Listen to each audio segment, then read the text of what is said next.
towards the end of the wedding, Jared and his then wife told me like, hey, you actually like saved our wedding by bringing the decks. I'm like what are you talking about? Like I thought they were just like being nice, you know. I'm like, you're very welcome. And they're like, nah, apparently what would have happened otherwise if they kind of rented through like the cartel connects was they don't just charge you to rent the decks for like a day or a weekend or whatever. They give you the decks and then they have one of their cartel people just standing in the corner the entire time. And anytime someone is playing on the decks, they literally have their watch out and they're timing you. And you basically pay by the hour of using the decks. And no.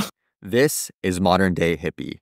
We are your homies who've done nearly every drug under the sun. Over 600 psychedelic trips and nearly every kind of bender you can possibly imagine have armed us with a universe of knowledge. I'm Yuki, and with my co-host Reggie, we talk about how we do drugs in a responsible, safe, and fun way to improve our lives. Before we dive in, and so we don't get sued, a quick legal disclaimer. This podcast is for educational and informational purposes only. Our goal is to educate and inform others about the realities of substance use in an engaging and entertaining format. We share these experiences so you can learn from them without trying them yourself. By listening to this podcast, you agree not to attempt to recreate anything found in this episode or in any of our other content. We are not confessing to any acts stated in this podcast. The content in this episode should not be treated as factual or real in any way. With that, we welcome you through our portal and hope you enjoy the show. What's up, hippies? Hope you're having a vibey day today. This is Reggie, and I'm joined here by Yuki, who just came back from a wedding, right? Dude, I was so excited to tell you, Reggie, and our audience about this wedding because it was the quintessential modern day hippie experience. Everything from just ending up in a situation where I'm like, how the hell did I get here in the first place, to the venue, the place where I went on this 4-day bender with plenty of interesting, like, and funny and good drug stories baked into it. And then most importantly of all, just doing it with an incredible group of people, like really meeting a wonderful group that definitely knows how to party and have a good time, but is also very much on our vibe of still working hard and making like just like a badass life for themselves, like building their dream life. And it was just like all of this rolled into a single like 4-day celebration that just has left me feeling so like emotionally and like life way full. Like my cup is overflowing with love and happiness and just freaking stories from this experience, dude. Hell yeah. Damn, wait, where'd you go? Yeah, so the wedding was in Cabo in Baja California in Mexico. And yeah. And so honestly, when I use the term wedding, I don't think it does this event full justice because, right, like when you go to a wedding, usually you'll go for like a day, maybe 2, and the main event will be like a ceremony and a reception and, you know, like pretty traditional run-of-the-mill wedding things. Right. With this couple, it was different because this couple are like hardcore burners. All of their friends, or a lot of their friends, are hardcore burners. And they were like, yeah, we're getting married. That's cool. Whatever.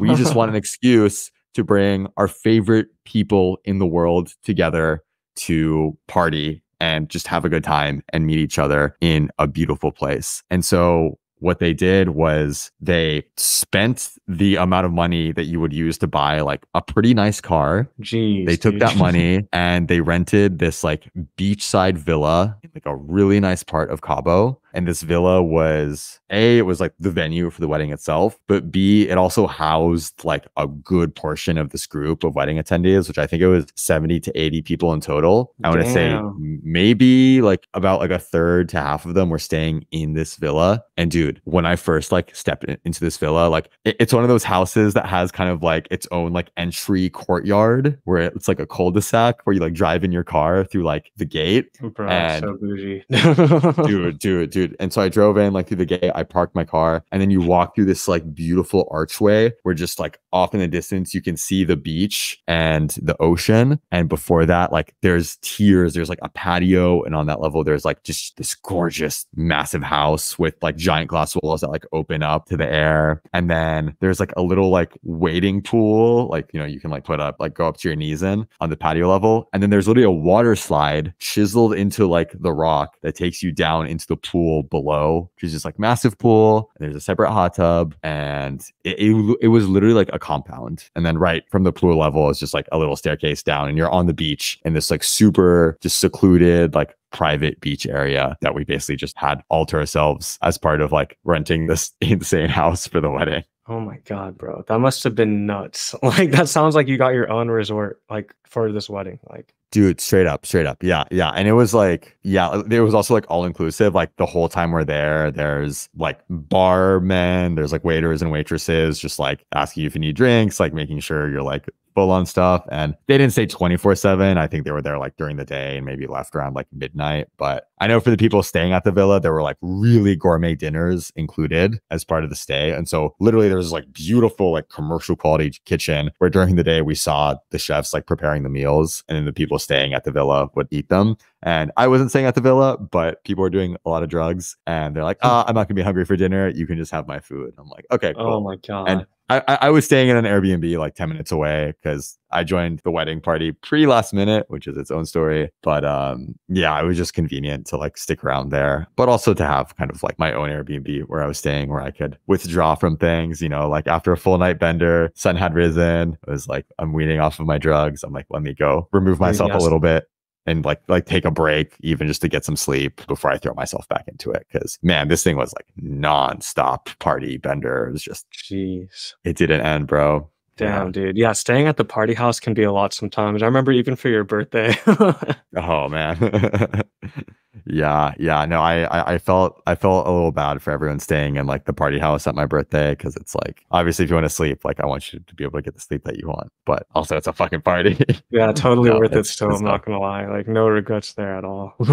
Go ahead, man. I'm happy to hear that. That makes me happy. But dude, just to give a little backstory on like how I ended up at this wedding, like it really is just borderline magical. So I think I've like mentioned the story a few times on the podcast, but kind of in full and in a nutshell. Basically, what happened was, so I went to Burning Man in 2023 this past year, and I met a guy in my Burning Man camp named Travis, and Travis and I, we just kind of like, we're vibing. We spend a lot of our burn together. And Travis is like 15 years older than me, but he literally feels like my older brother kind of vibes. We get along. And turns out he lives 5 minutes away from me in my city. Like we meet Oh on shit. Playa at our freaking Burning Man camp. And he's like, oh, I live 5 minutes away from you. So we come back from Burning Man and then him and I hang out here and there. And so one of the weekends that we're hanging out beginning of this year is the weekend where we're testing his 2C batch. So Travis is the guy with the kind of custom 2C batches that he wants to Nice. design in our city and maybe start distributing. Who knows? And one of the nights that we're testing the 2C batch, this was night number 2. Night number 1, it was just me and him just doing 2C from like 10 p.m. to 10 a.m. And that was when I was like, or at some point I'm like standing in his kitchen and my vision is flickering because I'm rolling so hard. I'm like, yeah, that was great. and because of that, I had Travis dial back the Molly content of that 2C batch, Right. which I think was for the best, right? Yeah, So definitely for the best. yeah, so that was like Friday night when I had that experience. Saturday night, I'm like, yo, let's run it back, Travis. And so I go to his place and his buddy's there, this guy Jared. And so I had never met Jared before, but Jared and I were just like hitting it off. Like we're just vibing. And Jared is also like 15 years older than me. And after 2 hours of vibing, you know, of course there's some 2C involved, but we're talking about like life and Burning Man and like all this shit. And after 2 hours of knowing each other, Jared is like, Yuki, you're a fucking dope guy. I want you to come to my bachelor party less than a month from now. I want you to come to my wedding in a couple of months. And I was Damn, like, that's huge. That's actually dude, super yeah. fucking dope. They invited you to that shit. No, it was super nice. And I literally like didn't believe him. Like in the moment, I was like, thank you. I really appreciate that. Like I would love to come. Like we were definitely like vibing with each other hard. And I've definitely like in the last year have opened my mind to just how like quickly like certain friendships, relationships can like really blossom in seemingly magical ways. And this was an example of that. But in my head, I was like, oh, he's just high and he's just saying that. And actually later that night, I actually got to meet his fiance as well. And his fiance happened to be sleeping, I think, in one of the bedrooms upstairs while Jared and I were getting to know each other. And Jared told me like he crawled into bed that night and he was like, oh, I met this awesome guy named Yuki. I invited him to the bachelor party and the wedding. And his fiance was like, why do you keep inviting people to our wedding? Like, we like close down the guest list, whatever. And she's like, all right, I need to go like suss this out, like see what this Yuki guy's about. And I literally chatted with her for like 15 minutes. Like it was not how long? 15 minutes, like 15 minutes, 1-5. Like very short and like, I mean, it was very chill. She wasn't like interviewing me. Like we're just like, again, picking up on each other's vibes. And as they tell me now, when Jared's fiance came back to bed after that, he was like, yeah, Yuki can come. Like he belongs there. Oh After yeah. fucking 15 minutes annoying me, I'm like, what the hell? That's all it takes, dude. That's like a thing. Like it doesn't take long for people to kind of judge, if I'm being honest. Like, Yeah. No, exactly. And like I've noticed, I feel like the more genuine I am, especially when I meet new people, the more they like figure out who I am and if they vibe with me, and vice versa too. And the credit I will give to Jared and his wife and their entire group is like everyone is so just genuine about just themselves. Like there's no bullshit, there's no games. Like everyone's just genuinely like a really nice, good person, and they put that with like their best foot forward. hell yeah. And so, yeah, I kind of thought it was just like drugs talking. So like, I think a week later, I texted Jared. I was like, "Hey, were you serious about like the bachelor party thing? Like, are you sure?" He's like, "Yes, literally yes." So I'm like, "All right, bet." And so I sent out the bachelor party. We have this awesome Bender weekend in Mexico City with like a group of guys where I literally only knew Jared for 2 hours, and I knew Travis for, I knew Travis the best. There are like 20 other guys there that I had never met. And over the course of that weekend, got really close with those guys too. It was like wonderful I'm people. sure, dude. Obviously, some more than others, but it's like, it was funny because that weekend, it was going to be like, oh, like party, go out of Mexico City, like whatever. Oh my God, What? Mexico City, dude. Oh, dude, lawless place. Yeah, that sounds. Yeah, I can only imagine the heinous shit that went down. Dude, the things I could tell you about Mexico City, my friend, and about Mexico, having now experienced Mexico through the eyes of these guys who just like have access and fucking know people.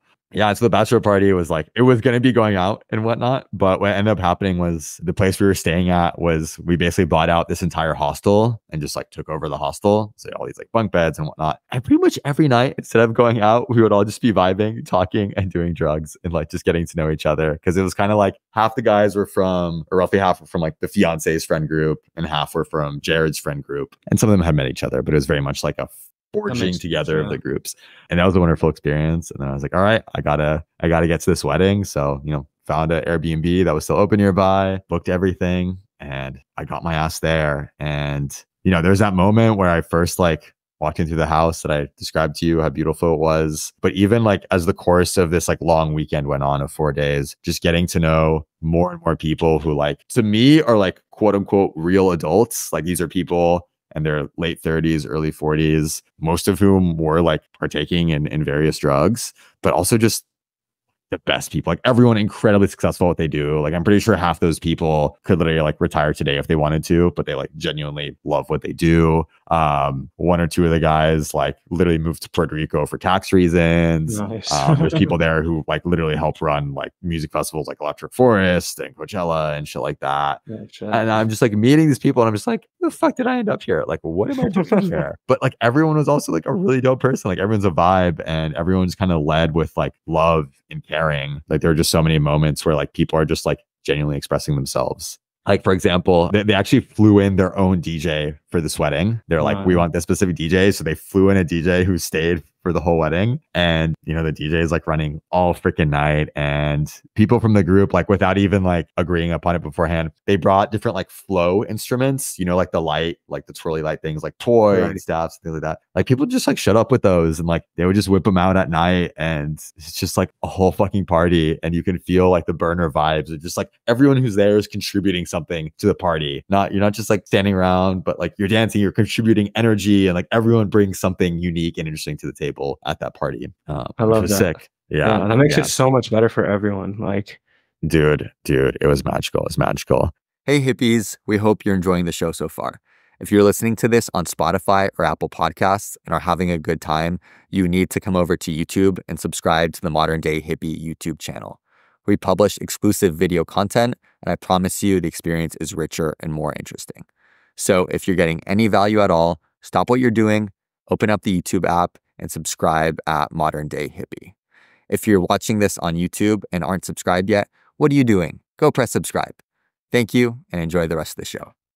But now to get into some of the kind of the micro stories that came up within that experience that were pretty funny. Number one, so it was a very big debacle to figure out how to get like real DJ decks in Cabo for this weekend so that the DJ would have, you know, like professional equipment to work on because he's like fucking legit. And originally they were looking to rent the equipment in Mexico, but if you want to rent that quality of equipment in Mexico, at least what they told me is that you basically have to go through the cartels. Okay. And it's like we would have access to that because we basically hired this like fixer person who's this guy who you pay to like help set things up for you. And it can be anything from like logistical things like booking dinners or like booking like the boat that we went on one of the days, down to like sourcing drugs and anything else that you might possibly want. And this was the same fixer guy that we had for the bachelor party, who in some ways he kind of screwed us over. Like he was a very nice guy, but he just wasn't like well connected enough, to be honest, in a country that absolutely like relies on your connections, like absolutely. So that led to some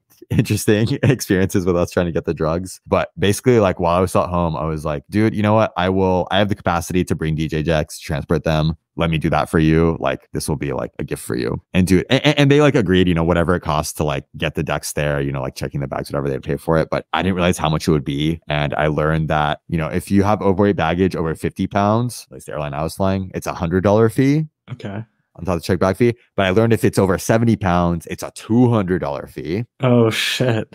So it's $200 fee each way. How heavy is this equipment? You brought speakers too, or like just the decks? No, so I just brought the DJ decks, but they're professional decks in like a super sturdy flight case. It's like almost 80 pounds. And also with like cables and some other stuff in that box. The speakers, we did get the fixer to sort, and he cut it kind of close on time, but he did get us good speakers, which we appreciated. But dude, the roughest part was, so I landed in Cabo on Wednesday, and like my flight was like pretty early in the morning. I still had some like work calls that I needed to take that I was going to take for my Airbnb. And so, you know, I'm like on a schedule. I'm like, I need to rent my car. I need to go to the Airbnb. I need to like knock out these calls for a couple hours, and then I'm home free for like the rest of the week. So I took Thursday and Friday off. And as I'm going through security, they like stopped me at like the customs like table or counter, and they said that apparently this like DJ equipment, it counts as like professional equipment. And because of that, they have to charge me a 19% tax on the value of the equipment. No fucking way. On the value of the equipment? Yeah. Dude, is that a scam? Is that real? Dude, like just no, to it is travel with real. your own And equipment?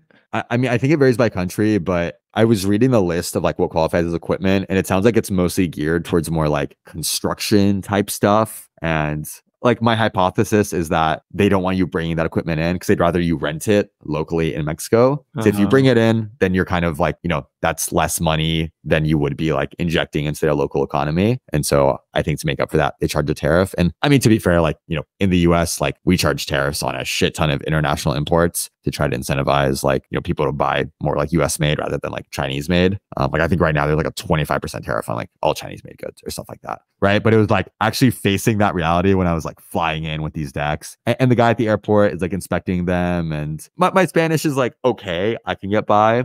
And his English was not very good. And so we're just like chatting, and dude, I spent like 30 minutes arguing with this guy on like the value of these DJ decks, because what they retail for is like $2,500 to $3,000, which is a lot. And then, you know, 19% of that is a lot. It's like what, like $400, $500? A lot. And like I knew I was gonna be paying for it, but obviously I'm gonna try my hardest to like save these people money, because they're literally spending like the amount to buy like a luxury car or a small house on this fucking wedding. And I know like they have money, but they're not like wealthy. Like it was like the amount of money spent on this wedding like meant something to them. And actually the way Jared was telling me about it was like he had arranged with the owner of this villa like literally almost a year in advance for this weekend, and he was paying it in installments. And like throughout the year, he's asking the owner like details about the property just so he can get like, you know, a lay of the land, just understand things. And at some point they get into a fight because the owner's like, dude, like, why do you ask so many questions? Like, I've literally had NBA players stay here and they just write me a check and like they don't give a shit. And Jared's like, well, yeah, because they have like they're NBA players, like they have like that level of money. It's like buku bucks, bro.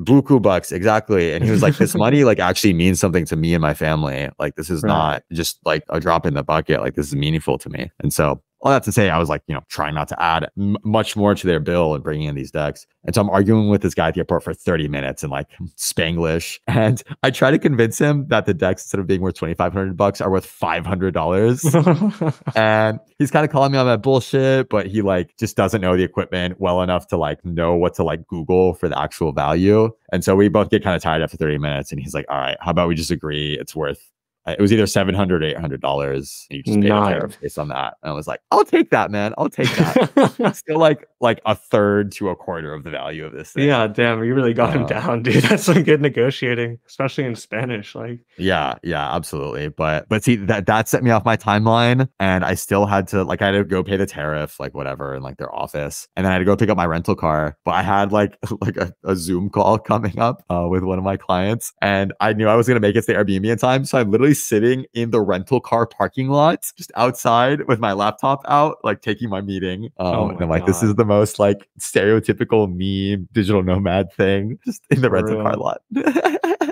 Just waiting for them to bring out my car. Yeah, but got the decks in. And so I found out that was super important because, right, I mentioned that like we would have had to rent through the cartel. So towards the end of the wedding, Jared and his then wife told me like, hey, you actually like saved our wedding by bringing the decks. I'm like what are you talking about? Like I thought they were just like being nice, you know. I'm like you're very welcome. And they're like, nah, apparently what would have happened otherwise if they kind of rented through like the cartel connects was they don't just charge you to rent the decks for like a day or a weekend or whatever. They give you the decks and then they have one of their cartel people just standing in the corner the entire time, and anytime someone is playing on the decks, they literally have their watch out and they're timing you, and you basically pay by the hour of using the decks. And no. and it just like painted this picture for me of like, I mean, we had amazing vibes because it was like our people at this villa for the whole 4 days. And just imagine some like shady ass cartel dude who's like in the corner, and like, you know, like in the villa it's our people, so we're all just doing drugs in the open, and it's like the cartels are just, they like hate it when you're doing drugs that aren't theirs. That would have just been so dicey, bro.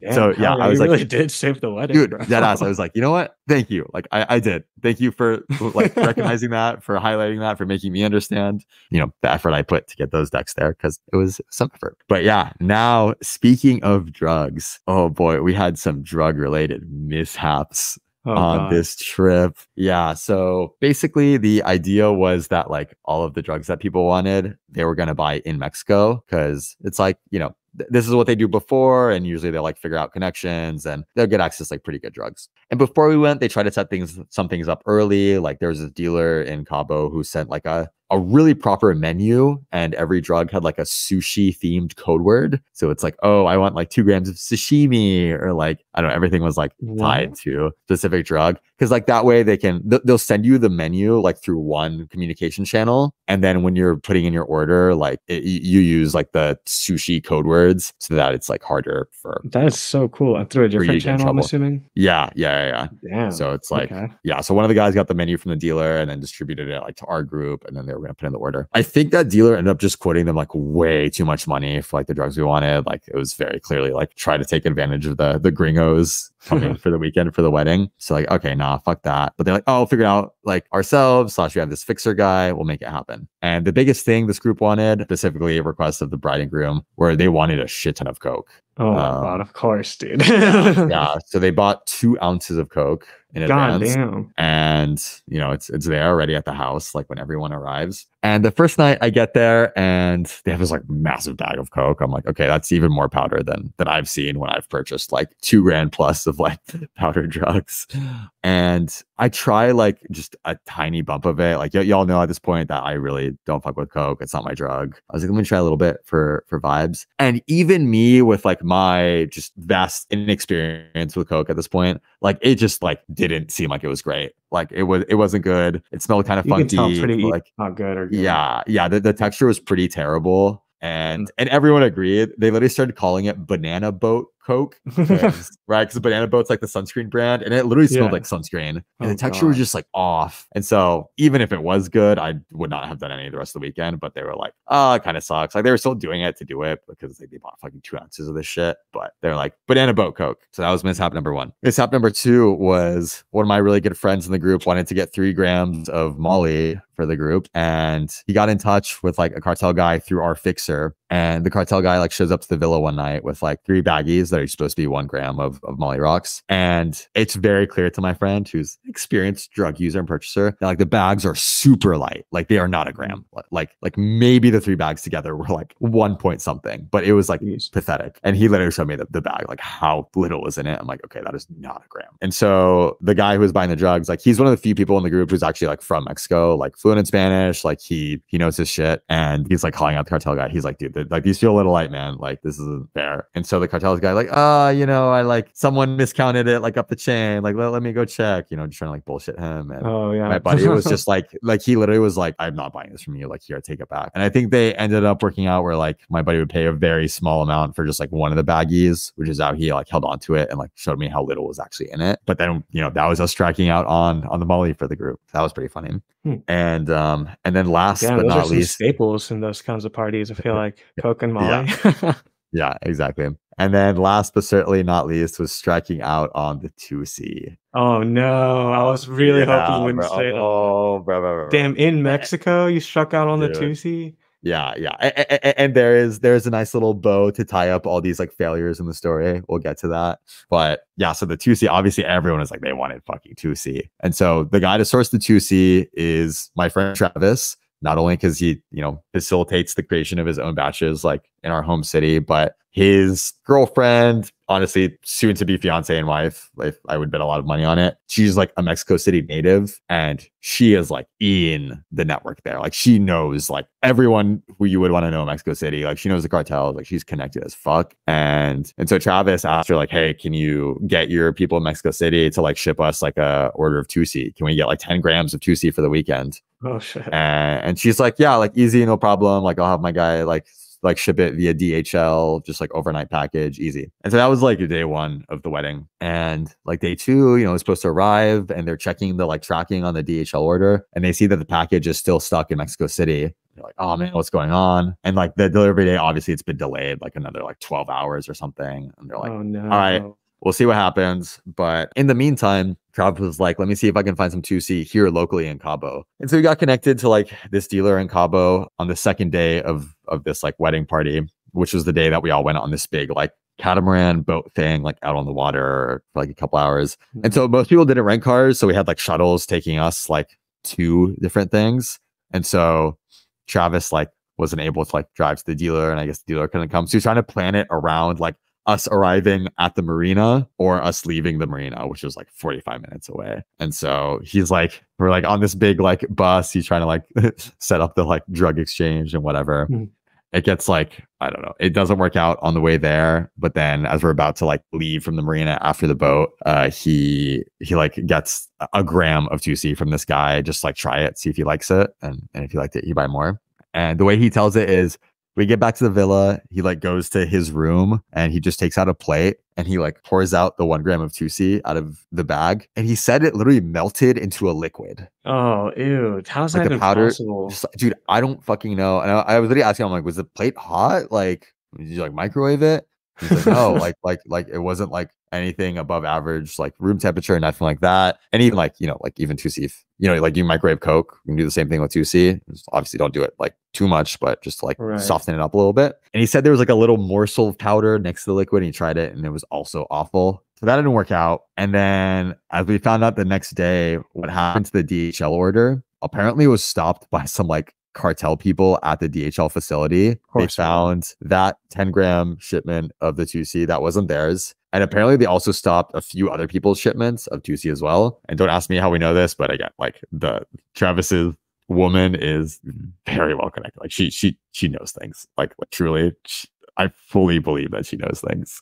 And they're like, oh, it's bullshit. They paid a lot of money. And so they actually ended up getting a refund on their money. Like, I don't know, people in Mexico City are so good that like, oh, okay, hey, this is like a obstacle that we weren't able to foresee. We're sorry you didn't get your 10 grams of 2C. Like, here's a refund. Damn, that's pretty cool. But also, did they not like hide it? Like, like when they shipped it? Like, no, I mean, I'm sure they did, but it's like, those things go to like scanners and stuff. Yeah. I'm sure. I don't know the details. But like, checking it. Yeah. Like I fully believe they have people because I can tell you for a fact that the cartels run Mexico. Like the Mexican government only does things because the cartels allow them to. And the reason the government doesn't like actively go after the cartels is because it would literally be all out war and slaughter in the streets if they did. So it's a very delicate balance. Yeah, I can see that. Damn, that's white. So no 2C, banana boat, Coke, and then the light Molly. Yeah. Wait, so what did y'all do? Like, yeah. drink? So like, Okay, yeah. So a lot of people drank, not like heavily, but like tastefully, I would say. I was one of the smart ones, and then I brought some of my own drugs. So I actually Nice. brought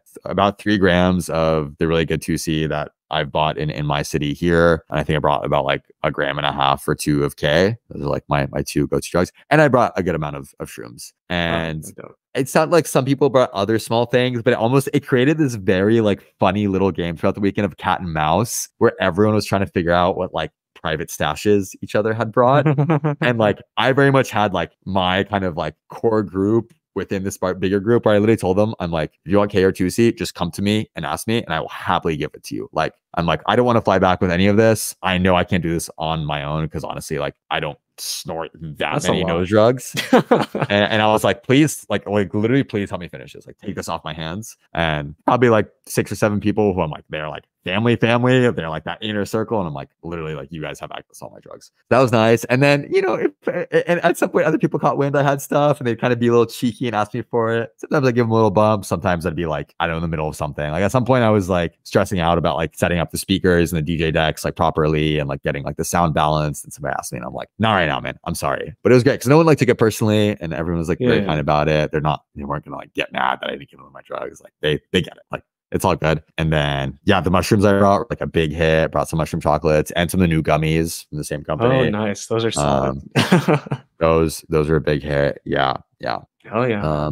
And so honestly, like we made do, dude. That was pretty good. So that was, you know, I would say we figured it out. Yeah, I mean, ultimately, I don't think the drug situation really bothered anyone all that much. Like the vibes were still 11 out of 10. People had a good time, and you know, no one was really complaining about it too much. It was honestly just one of those things that's like, it's kind of a funny mishap, or like, yeah, whatever. Yeah. So that was that part.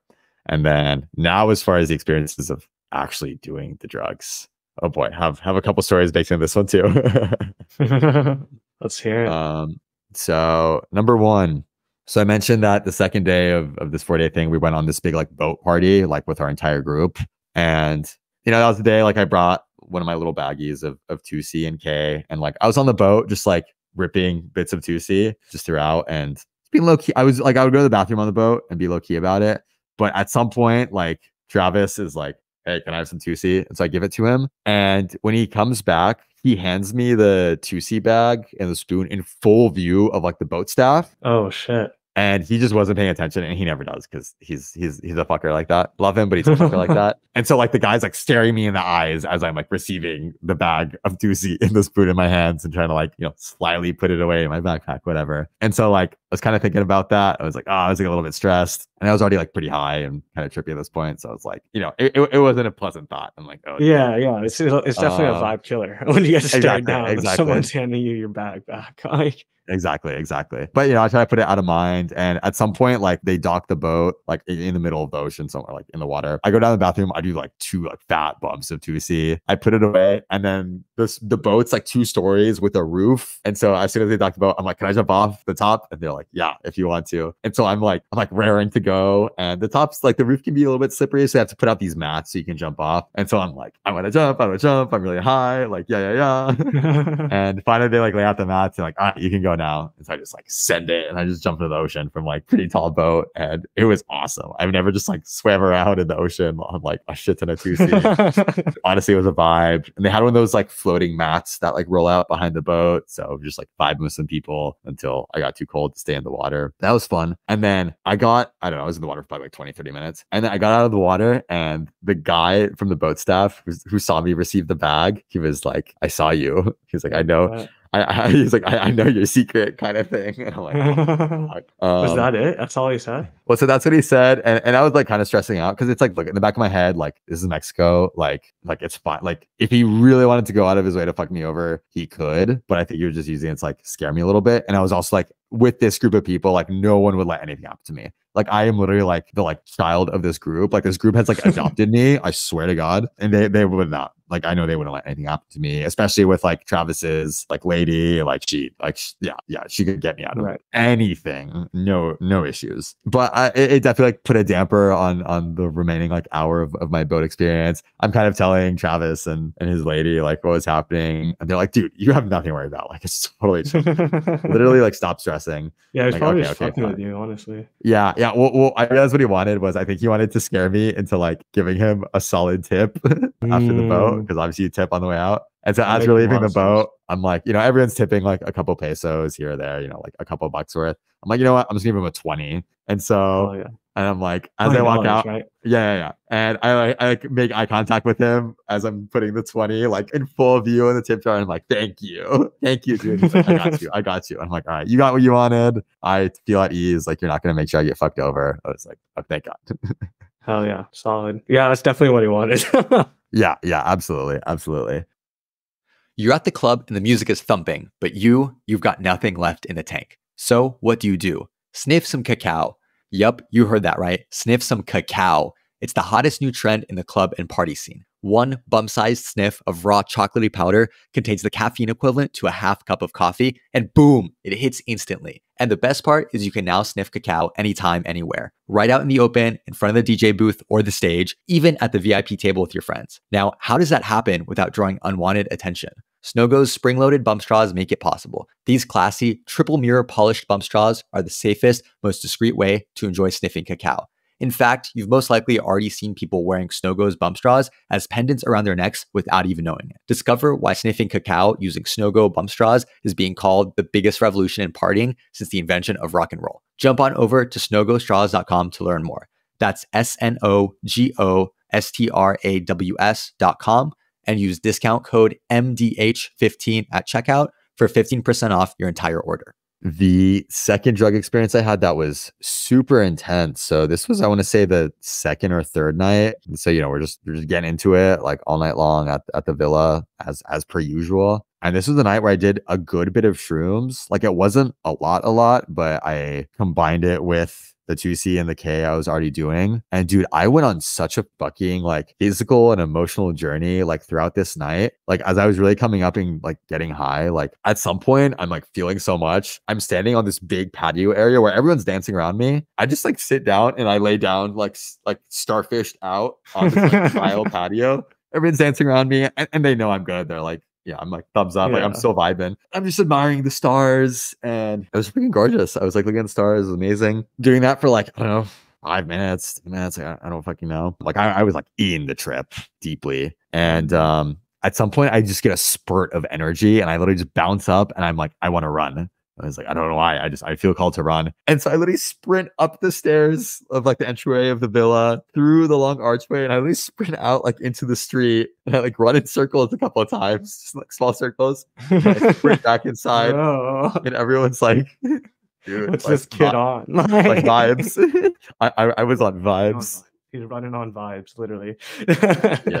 Yeah. And then honestly, fun as fuck, though, I'm not gonna lie. No, dude, I was especially because you've been running hella, right? Like, no, exactly. I was just feeling it. Like, it was just like the run was calling to me. So I mean, I didn't run a lot, but I like sprinted. Like, I like gave it my all. You're like, this high is not good enough. I need a runner's high to stack on top of it.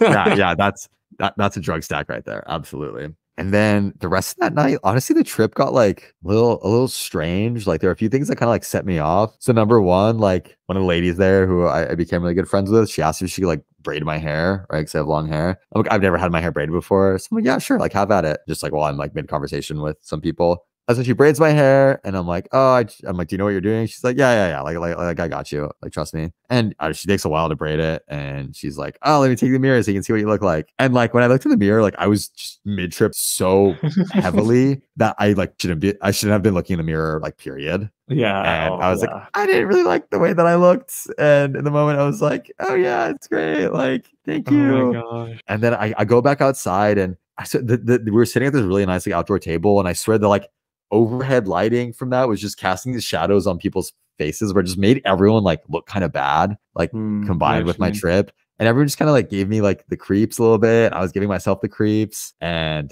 it was fine. Like, I got there. Like, I didn't like freak out or anything. We're just like talking to people, whatnot. But like my vibes were a little off at some point, at that point. And, you know, I make it through. I'm fine. And then a few hours later, I like am tripping less hard. I go back in the bathroom. I look in the mirror and my hair looks terrible.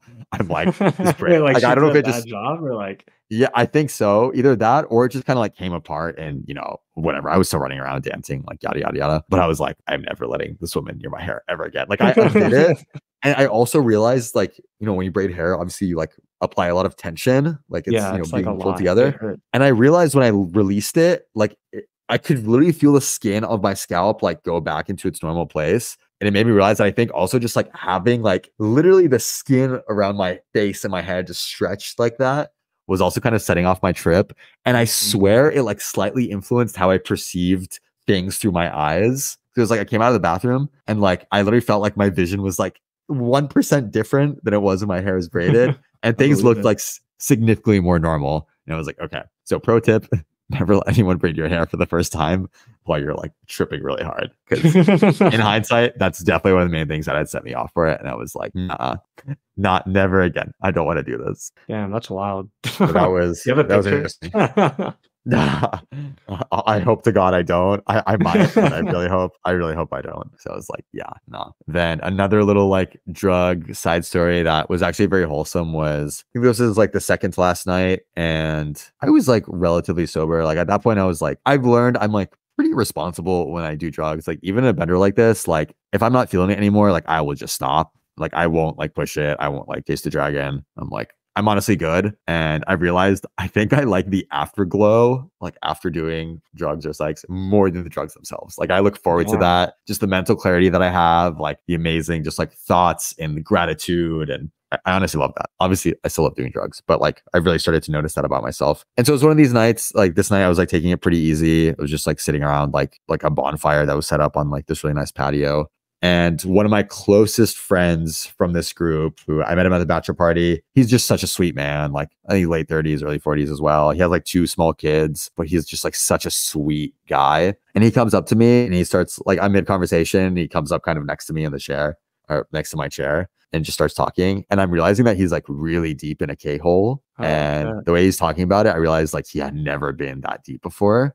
And you know, he was definitely like, I knew exactly how he felt because I'd been there before. And the right guy. It can definitely be like a bit of a fine line between having like a really positive, fulfilling experience in that or like kind of freaking out a little bit. And dude, like we were talking for probably a good 30 minutes and I don't remember what we talked about, but it was some very like deep, profound life stuff. And I was like really grateful that he like came and found me and we had a really good conversation. Like I felt like I got a lot of that out of that conversation at the moment. And I know he really did because later that night, like he came back to me. He's like, dude, I don't know how I knew that I should come to you like when I was like feeling like this, but I just knew it. And like you took like perfect care of me. And I was really happy I got to do that for him because funny enough, at the bachelor party, I went in a super deep K-hole where I was uncomfortable and I was literally saying like, what's going on? What's happening? Like, where am I? Like, who am I? And it wasn't him, but it was 2 other guys in the group, like really had my back and said like also all the right things to like get me out of that, you know, feeling like comfortable and happy and safe. And so it was so nice to be able to like pass on that same favor to someone else in the group. And I know someone as sweet as this guy who like I genuinely like have so much love for it.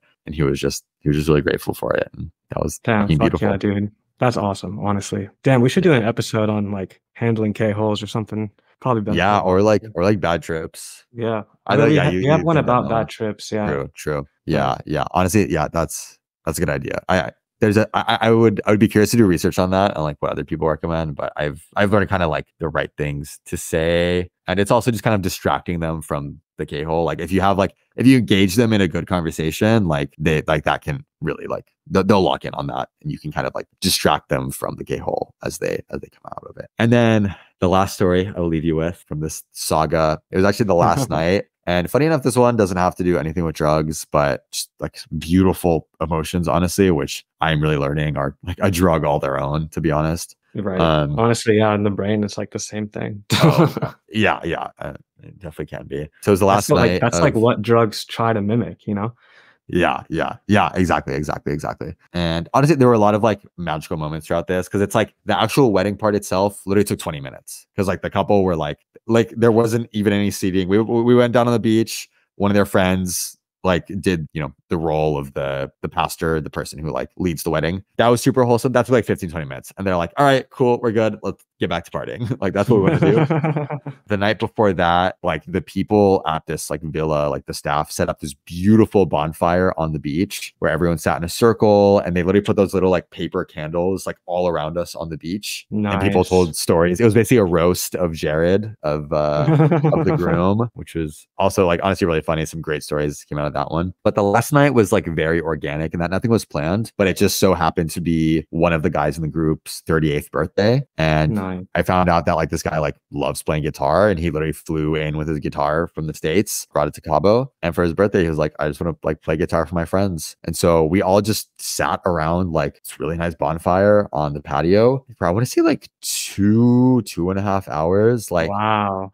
everyone's just jamming out. Like he's playing the guitar. Like people would recommend a song, and he kind of like, you know, look it up on his phone and be like, okay, you know, like he knows the chords well enough and stuff. Like he figured it out. But like That's through the vibe, song, dude. I'm not gonna lie. yeah, dude. Okay. Yeah. Not only that, but like people who knew the song would sing along to it. And even people who didn't know the song, like everyone was contributing something, you know, like some vocal elements or like a tapping on the legs. And then this other guy in the group who's honestly just like a true comedian. Like this guy's actually like really funny. He got this like baking pan out of the kitchen. He was playing it like a drum. And it was actually really fucking good. But at some point he starts like hitting his head on it, like to like make the sound. And dude, it was like the most wholesome, beautiful thing I think I've ever experienced. Like it was so organic. It was like everything was improv. Like nothing was planned. Like people were just like, oh, like what if you play this song? And people just made it up as they go. I love and that. I've been in so many situations like that. Like, I'm not gonna lie. And like that's like my favorite shit. Like, I wish I was there. Like, I could have contributed to that so hard. Dude, oh, you absolutely could have. You absolutely could have, dude. Yeah, that would have been magical. And yeah, it's like this was literally like the last night of like this beautiful wedding of these two people who got married, who are genuinely like some of those beautiful, amazing souls I have ever met. Like, I remember after that night, like that was the last night. So I was like saying goodbyes before leaving to the Airbnb for the last time because my flight was in the morning. And dude, it was so emotional. Like I was like tearing up. Like I'd had a lot of realizations in this weekend through the way that like this group makes me feel, like just about like myself and my family and like what, you know, I still kind of like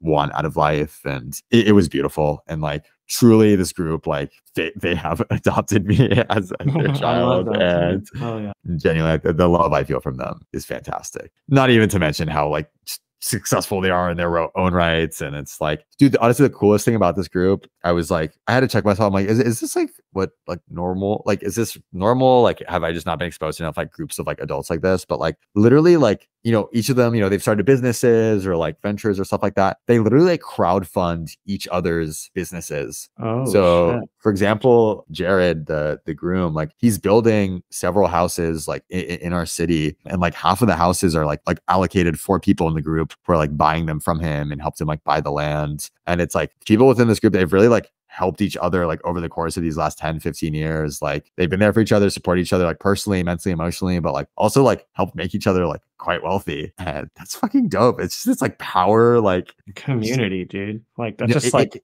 dude, no, it is a tribe. Like it is literally a modern day tribe. And they're actually like, they've been talking about like some of them have been acquiring, like buying land like out in the countryside. And one day they want to kind of like build like a shared neighborhood where them and like all their kids like live together. Damn, like that's just sick. in their own neighborhood that they've built kind of like off grid Imagine and the stuff education. Like it would probably be crazy. Like yeah.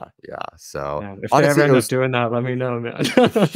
Dude, absolutely. I know you'll move there.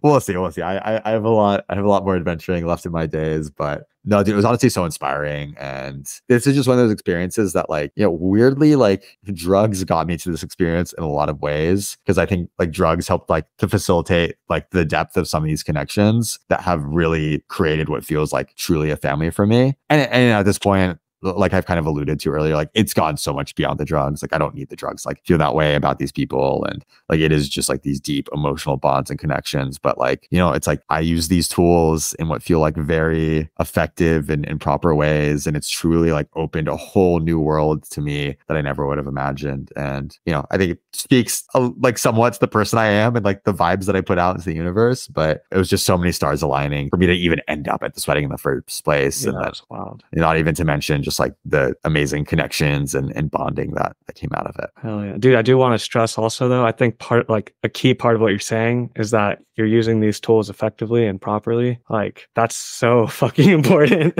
Like responsible, safe, proper drug use, like recreationally, whatever. But like you can't, like there are like that's like what we're all about here. I feel like is that you can use these as a tool responsibly, and it can open up all these doors. And you just gotta like be smart about it. And yeah, absolutely. No, dude, and honestly, like what impressed me the most about this group of people is like, dude, they've been partying like for a long time. Like I'd say maybe like a quarter to a third of them have kids who are pretty small. I think the rest of them, like either they want kids later, or they don't want kids at all. But like these people have been going at it for like a long time. These are people in their like early 40s who are still hitting like Electric Forest and Burning Man and like fully sending it. And like I have encountered very little what looks like abuse of drugs in the group. And for the people where it does look like borderline like abuse, like the group is really like there for those people, being like, hey, like you should really take like a month, like just like detox break like after this. And like people are like making agreements to be like, hey, how about we both like take the next 2 weeks and like not do any drugs. Yeah.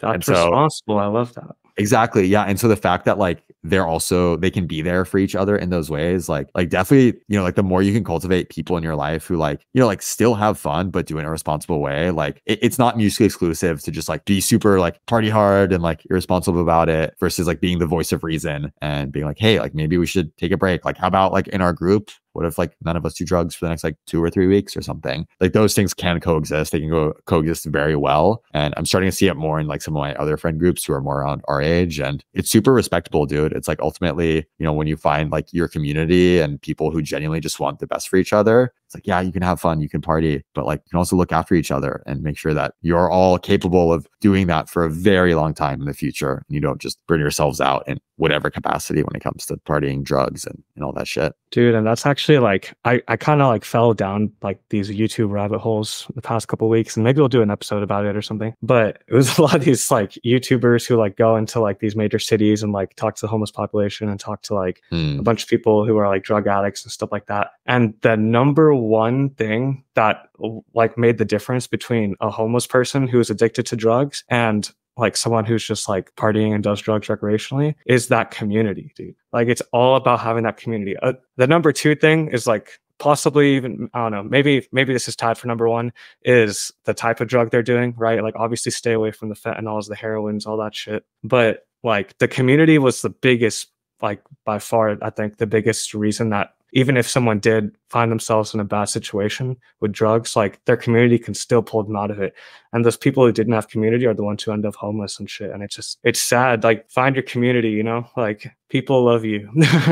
Yeah, absolutely. And it's funny that you mentioned that because I think like a couple days ago, I went pretty deep down this Reddit thread where I think there was this like felon, this guy in jail who's doing Ask Me Anything. And people were just asking about like, how he ended up in jail and like, how people get involved in stuff. And for a lot of people, it's like they're going through hardship and they like find some community through like a gang or something like that. And obviously it's like very not positive, misguided community. But like this felon's like biggest piece of advice is like, if you feel like you're going down that path at all, like find someone who you think you can trust outside of that world and just tell them like where you're at and that like you need help. And like, I don't know, I think as people, we're a lot better than we give ourselves credit for at just like feeling people's vibes and like, like judging a book by its cover. And like, I know that is like not a positive term and like you should always like be open-minded when you meet someone, but it's like our gut can kind of tell. And I know for me, like the more I've tuned into that, the more I've learned to trust that, the more it's like served me. And like everyone has the ability to do that. And it's like looking for those like positive signals from people and using that to, really try to like build positive relationships around that and like build your own community. And that's something that takes time, but it is like, dude, it is worth every bit of effort. I mean, like, yeah, for sure. Like this group, this like community, I really feel like I've become a part of. Like, dude, they could just swear off drugs entirely, and I'm like, great. Like, literally, just the vibes, the energy of this group. I'm like, that is all I could ever possibly need. And those emotions are infectious. Those emotions are addicting in their own right, and they're beautiful. And dude, like I am in love with like these feelings. It's just, it's truly incredible, man. Oh yeah. Don't forget that the drugs are just a tool. Amen. Honestly, that's the fucking motto. Oh yeah. All right, guys. Well, thank you for for sitting through. If you made it through this epic saga, its twists and its turns. And yeah, that's today's pod. You've been listening to Modern Day Hippie. As you exit the portal, we have just one small ask of you. If you learned something new today, had a laugh, or resurfaced a drug story of your own, we want to hear about it. Drop us a comment on YouTube and show us some love on your favorite podcasting platforms. Internet algorithms really dog on us because of the topics that we discuss, so your support goes even further here than you might think. We'll catch you next week.